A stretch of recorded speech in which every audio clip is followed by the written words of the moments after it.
आज मैं आपको ड्रीकुला की एक ऐसी फिल्म की कहानी सुना रहा हूँ जो बहुत दिलचस्प और जज्बाती है। मुझे उम्मीद है कि आपको पसंद आएगी। ये एक डरावना पहाड़ है और उस पर बनी हुई झोंपड़ी में एक खौफनाक बुला रहती है। लेकिन 3 बहादुर आदमियों को उन बातों पर यकीन नहीं है। वो उसकी हकीकत जानने के लिए वहां आते हैं। जैसे ही वो गार में दाखिल होने लगते हैं वो डर जाते हैं। इनमें से एक आदमी फ्रीडर सोचता है कि दिन में चमगादड़ें बाहर नहीं आती। इसका मतलब है कि कोई चीज उन्हें डिस्टर्ब कर रही है। फ्रीडर अपनी तलवार निकालकर अंदर जाने के लिए तैयार हो जाता है। वो एक मशल जलाता है और इर्द गिर्द देखता है। इसे जमीन पर कुछ टूटे हुए हथियार मिलते हैं। जब वो ये सोच रहे होते हैं कि वो अफरियत सिर्फ एक अफवाह है, फ्रीडर को वहां जमीन पर एक इंसान का ढांचा मिलता है जो टूटा हुआ है। वो गार के कोने में हड्डियों का ढेर देखता है। इससे उन लोगों को एक बार फिर यकीन हो जाता है कि अफवाहें सच हैं। जब वो सोच रहे होते हैं कि उन्हें क्या करना चाहिए, तो अंधेरे में छुपे हुए जुड़वां भाई उन्हें कैद कर लेते हैं। अब भागने का वक्त नहीं होता। वो बिला आसानी से एक और आदमी को मार देती है। फ्रीडर अगरचे उस पर तलवार से हमला करता है, लेकिन वो उसे भी एक थप्पड़ मार देती है। जब वो बिला आहिस्ता आहिस्ता उसकी तरफ आती है, फ्रीडर जमीन पर पड़ा एक जेवर उठाता है। वो बिला उसे देखकर पीछे हट जाती है और अंधेरे में गायब हो जाती है। फ्रीडर हैरान रह जाता है। क्या वो उसकी तलवार से डर गई थी? उसकी तलवार पर लगे हुए बुला के खून ने जैसे ही सूरज की रोशनी को छुआ, वो गायब हो गया। उसके पास ज्यादा सोचने का वक्त नहीं होता, इसलिए फ्रीडर जल्दी से वहां से निकल जाता है। वो देगोला के किले में पहुंचता है। फ्रीडर इस किले का मालिक और शहर थेसालोनिकी का शहजादा भी है। वो चर्च में एक पादरी के पास जाता है और उसे अपने साथ जो हुआ वो सब बताता है। पादरी फ्रीडर की बातें सुनकर समझ जाता है कि वो बिला एक वेम्पायर थी। पादरी बताता है कि वेम्पायर एक शैतान है जिसे जहन्नुम से बुलाया जाता है। उसे ताकत के लिए शैतान से सौदा करना पड़ता है। शैतान उसे ताकत तो देता है, लेकिन उसकी एक कमजोरी होती है कि वो सिर्फ अंधेरे में रह सकता है। इसीलिए फ्रीडर बच गया था, क्योंकि वेम्पायर सूरज से डरते हैं। ये सब जानने के बाद पादरी इसे वेम्पायर के बारे में एक और राज बताता है। अगले दिन फ्रीडर ईस्टर के त्योहार में शामिल होने के लिए तैयार होकर लोगों के पास जाता है। इसी वक्त वहां तुर्की का एक जनरल हाम आ जाता है। वो कहता है कि इसे तुर्की के सुल्तान का हुक्म मिला है। ये सुल्तान वहां का सबसे बड़ा बादशाह होता है। फ्रीडर जब सुनता है कि वो टैक्स लेने आया है, तो वो अपने फौजियों को पहले से तैयार किए हुए चांदी के सके लाने के लिए कहता है। लेकिन हाम इस पर राजी नहीं होता। हाम कहता है सुल्तान को इसकी फौज में शामिल करने के लिए 1000 लड़के चाहिए। फ्रीडर कहता है कि पैसे तो ठीक हैं, लेकिन 1000 नौजवानों को फौज में भेजना उसे गुस्सा दिला देता है। हाम इससे पूछता है, क्या तुम्हें मालूम है मैं कौन हूँ? वजीर फ्रीडर को समझाने की कोशिश करता है, ये करना जरूरी है। एक शहजादे के लिए गुस्सा या प्यार जरूरी नहीं होता। इसका फर्ज अपने लोगों की हिफाजत करना होता है। इन 1000 नौजवानों को बचाने के लिए फ्रीडर सब्र से काम लेता है। वो तुर्की के कैंप में जाता है, लेकिन वो इन फौजियों से नहीं डरता, क्योंकि जब वो छोटा था वो यहाँ एक कैदी के तौर पर रह चुका था। वो लड़ने के तरीके जानता था। वो तुर्की के मौजूदा सुल्तान के साथ मिलकर भी लड़ चुका था। वो इन 1000 लड़कों को न देने की बात करता है, लेकिन ये कहना फजूल था। इस बात पर सुल्तान 1000 लड़के और इसके बेटे को भी कैदी के तौर पर मांग लेता है। उनकी पुरानी दोस्ती खत्म हो जाती है। सुल्तान इसलिए बदल गया होता है क्योंकि अब वो लालची हो चुका होता है। वो 1 लाख फौज के बदले खुद लड़ने के लिए भी तैयार होता है, लेकिन सुल्तान इनकार कर देता है और फ्रीडर को लड़के देने का मुआहदा करने पर मजबूर करता है। इस वक्त उनकी दोस्ती टूट जाती है। फ्रीडर को ये सब ना चाहते हुए भी मानना पड़ता है। आखिरकार वो एक छोटे से मुल्क का बादशाह होता है। वो अपने मुल्क की हिफाजत के लिए अपना बेटा देने को तैयार हो जाता है। लेकिन जब वो अपने बेटे को हाम के हवाले कर रहा होता है, तो हाम उसे गुस्सा दिलाने की कोशिश करता है। वो अपना इरादा बदल लेता है। वो अपने बेटे को उसकी माँ के पास वापस भेज देता है। इस तरह एक बड़ी जंग शुरू हो जाती है। लेकिन फ्रीडर जज्बात में आकर कुछ नहीं करता। वो अपने सिपाहियों को अपनी बीवी और बेटे को किले में ले जाने का हुक्म देता है और खुद अकेले घोड़े पर बैठकर पहाड़ पर चला जाता है। दरअसल इसके गॉडफादर ने उसे एक राज बताया होता है। पहाड़ पर छुपा हुआ वेम्पायर हमेशा के लिए वेम्पायर नहीं होता। जब उसे उसकी जगह लेने वाला कोई और मिल जाए तो वो आजाद हो सकता है। तुर्की की फौज को हराने की ताकत हासिल करने के लिए फ्रीडर दोबारा इस पहाड़ पर जाता है और मशल जलाकर गार में जाता है। वो वैम्पायर उसे फिर से देख लेता है। एक लम्हे में वो फ्रीडर के सामने आता है, लेकिन फ्रीडर डर कर नहीं भागता। वो वैम्पायर को अपनी मजबूरी बताता है। हैरत की बात है कि वैम्पायर खुशी से मान जाता है। वो अपनी कलाई काट कर अपना खून निकालता है। वो कहता है, अगर तुम मेरा खून पियोगे तो तुम्हें शैतान की ताकत मिलेगी और तुम्हें दूसरों के खून की ख्वाहिश होगी। अगर तुम 3 दिन तक दूसरों के खून की प्यास बर्दाश्त कर लोगे तो तुम्हें शैतान की ताकत भी मिलेगी और तुम फिर से इंसान बन जाओगे। फ्रीडर एक पल के लिए हिचकिचाता है और फिर वो खून पी लेता है, लेकिन एक लम्हे में ही इसके जिस्म में तब्दीली आती है और वो शदीद दर्द से बेहोश हो जाता है। जब वो पास की नदी में होश में आता है तो उसके जिस्म में कोई तब्दीली नहीं होती, बस उसके हाथ में चांदी की अंगूठी उसे तंग करती है। वो उसे उतार कर फेंक देता है। इसके हाथों में बहुत ताकत आ जाती है। वो एक पत्थर को तोड़ देता है। उसके हाथ पर जो जख्म होता है वो भी फौरन ठीक हो जाता है, लेकिन ये अभी खत्म नहीं हुआ था। वो इर्द गिर्द मकड़ियों और पत्थरों की आवाजें सुन सकता था। वो दौर मौजूद जंगली जानवरों को भी देख सकता था। वो काले बादलों के पीछे के सितारे भी देख सकता था। उस वक्त फ्रीडर खुश हो जाता है, लेकिन जब वो वहां से जाने लगता है तो उसे किले की तरफ से आवाजें आती हैं। वो समझ जाता है कि सुल्तान ने फौज भेज दी है। फ्रीडर किले की तरफ भागता है, लेकिन उसे एक और शैतानी ताकत मिल जाती है और वो चमगादड़ बनकर उड़ जाता है। 1000 सिपाही किले पर हमला करने के लिए तैयार होते हैं, लेकिन उनका सामना करने के लिए सिर्फ एक आदमी होता है और वो फ्रीडर होता है। वो गुस्से में नहीं होता। वो सिपाहियों की तलवारों का सामना करता है और उन पर हमला कर देता है। वो खाली हाथों से सबको मारना शुरू कर देता है, लेकिन दुश्मन बहुत ज्यादा होते हैं।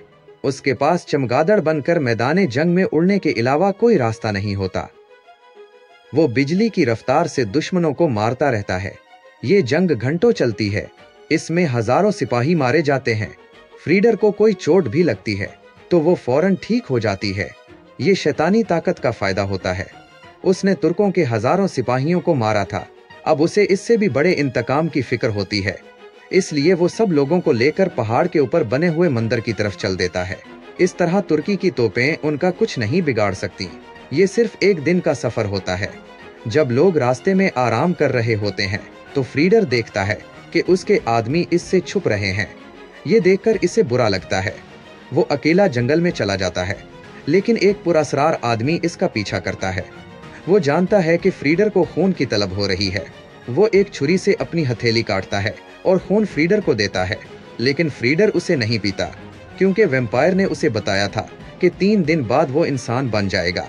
वो पुरअसरार आदमी इसे खून पीने के लिए बहुत जोर देता है। वो शायद खुद भी एक वैम्पायर होता है। फ्रीडर खून देखकर कांपने लगता है। इसकी खून पीने की ख्वाहिश और भी बढ़ जाती है। वो कैंप के कोने में छुपकर कांपता रहता है। वो अपने आप को काबू में रखने की कोशिश करता है, लेकिन इसकी बीवी मेरी को शक हो जाता है।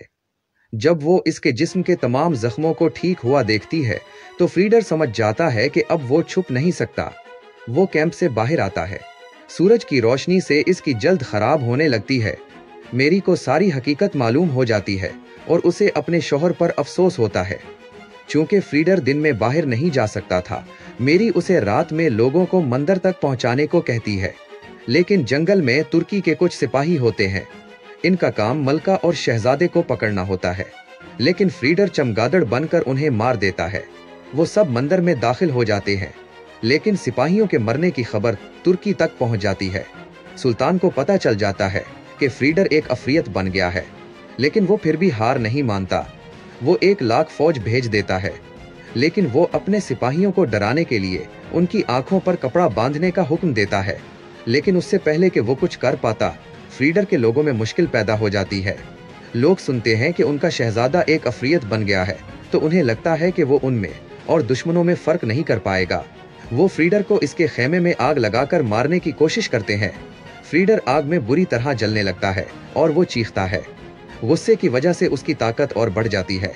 वो सूरज को धुंध से छुपाकर आग से बाहर आता है। वो उन लोगों को बुरा भला कहता है, क्या ये तुम्हारी वफादारी है? क्या तुम मेरी वजह से जिंदा हो? उसकी बीवी मेरी उसे पुरसकून करती है। फ्रीडर का गुस्सा खत्म हो जाता है। वो अकेला चर्च में जाकर दुआ करता है कि वो 3 दिन किसी तरह गुजार ले और इंसान बन जाए। उसका छोटा बेटा उसे कहता है कि वो जानता है कि उसके वालिद ने सबकी हिफाजत के लिए सब कुछ किया। ये सुनकर फ्रीडर को अच्छा लगता है। आखिरी दिन आने वाला होता है, लेकिन तुर्की की 1 लाख फौज चर्च के करीब पहुंच चुकी होती है। धुंध देखकर फ्रीडर परेशान हो जाता है कि वो इस फौज को नहीं हरा सकता, क्योंकि फजर होने पर उसकी ताकत खत्म हो जाएगी। लेकिन मेरी की बातों से उसे कोई अफसोस नहीं होता। अच्छे वालिदैन की तरह हमने अपने बच्चे की हिफाजत की है। फ्रीडर कहता है, शायद हमारी किस्मत में इस जिंदगी में हुकूमत करना नहीं था। फजर का वक्त करीब होता है और 1 लाख की फौज शहर के नीचे होती है। सिपाही परेशान हो जाते हैं। फ्रीडर भी नहीं जानता कि क्या करना है। वो कुछ चमगादड़ों को देखता है जो चर्च की तरफ उड़ रही होती हैं। वो उनके पीछे जाता है। वो हाथ उठाता है और इन चमगादड़ों को काबू करने की कोशिश करता है। अचानक तमाम चमगादड़ें उसकी तरफ उड़कर आ जाती हैं। इसकी बीवी मेरी ये देखकर हैरान हो जाती है। फ्रीडर को एहसास होता है कि ये चमगादड़ इसका हथियार हैं। जब वो अपना हाथ उठाता है तो बहुत सारी चमगादड़ें 1 लाख फौज की तरफ उड़ती हैं। वो सैलाब की तरह उनके ऊपर हमला कर देती हैं। जिनकी आंखों पर पट्टियां बंधी होती हैं, उन्हें कुछ समझ नहीं आता कि क्या हो रहा है।